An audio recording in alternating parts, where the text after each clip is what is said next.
clarity in terms of how far they've gotten is a very big step, which then does put pressure on courts here and governments here, saying if they can accept it to the point of marriage, the least we can do is decriminalize it. Yeah, I understand that. I mean, in fact, like, I mean, sometimes, you know, what's happening, strangely, it's a plus and minus, because sometimes the courts use these examples in an interesting way, but the government sometimes says that, no, why should we emulate other governments?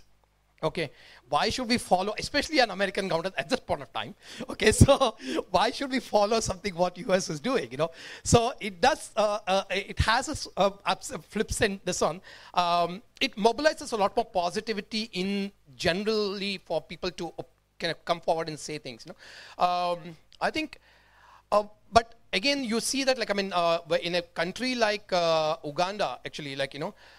The government put, I mean, the US put a lot of pressures, even sanctions, everything, but nothing much changed there. I mean, directly intervened. Here, obviously, there's no direct intervention by any government, and it's good. I mean, I'm happy that no government is directly intervening, but a lot of consulates and embassies are supporting what we are doing. But the fact is that, no direct intervention, but even when you do direct intervention, it doesn't change. It has to come from within here, right here, you know. I think that's, sorry. Obviously, there's no political will with this government or any government of the day in this country to do anything about the LGBT community. Having said that, have you made an effort to lobby with or deal with or talk to the government and try and probably, you know, make them see your point of view outside the judiciary and outside the court? Or does it remain a court-related activism only? Yeah, great question, because, like, I mean, we have been continuing to lobby with the government right when Congress was in power. Very much, we used to have meetings. We have had meetings with Sonia Gandhi, Rahul Gandhi in the past. In Bombay, at this point of time, we have had, in fact, like the last August 15th, the younger group in Bombay actually organized what's called an acceptance meet, where mothers and fathers of LGBT people came and spoke about that they're comfortable accepting their children. And that time, we had actually called the BJP state head, Ashish, who had come to be part of it. And he was extremely touched by the testimonies, and he immediately tweeted to Modi on the same day saying that this is an important issue, 4 million people are affected, and we need to talk about it. But that was what happened that point of time, but nothing much later happened. When we did Kashish Film Festival, we actually invited Shayana NC. So we have been, and she was very taken up. She pledged her support, and she said we will talk to the party, you know. So a lot of people in a personal capacity are very invested, even in whether it's in BJP or Congress. But how the whole party plays out, the whole idea is something which is difficult.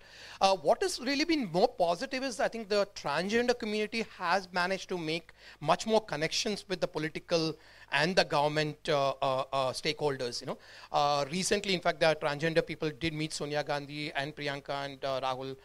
They had a very, very long discussion, and hopefully more thing. And even I think they managed to bring in Nalsa judgment, which gave them equal rights as a third gender. And so they have been really kind of more proactive in this one. And some more, I think the gay and lesbian people have not been able to really interact so much.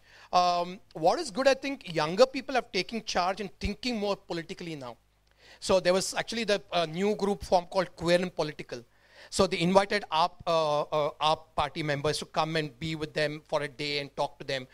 So these initiatives are now over the last 1 year been springboarding, you know, because we realize the importance of the kind of connecting with politics in many ways. You know? I wanted to ask you, you spoke about, I guess, the changes in the level of confidence within the LGBT community itself, partly as a result of the initial High Court ruling. Could you speak a little bit about how and whether societal attitudes are changing? I guess both in the metros and in the smaller towns.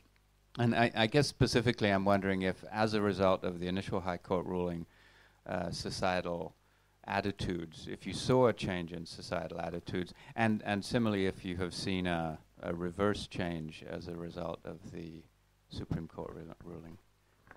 Yeah, I mean, in fact, like 2009 Delhi High Court verdict definitely kind of really brought in a very, very positive societal kind of look upon, much more accepting in the bigger cities primarily. I don't think that particularly in what Section 377 meant or what the judgment didn't even percolate down to a smaller town level,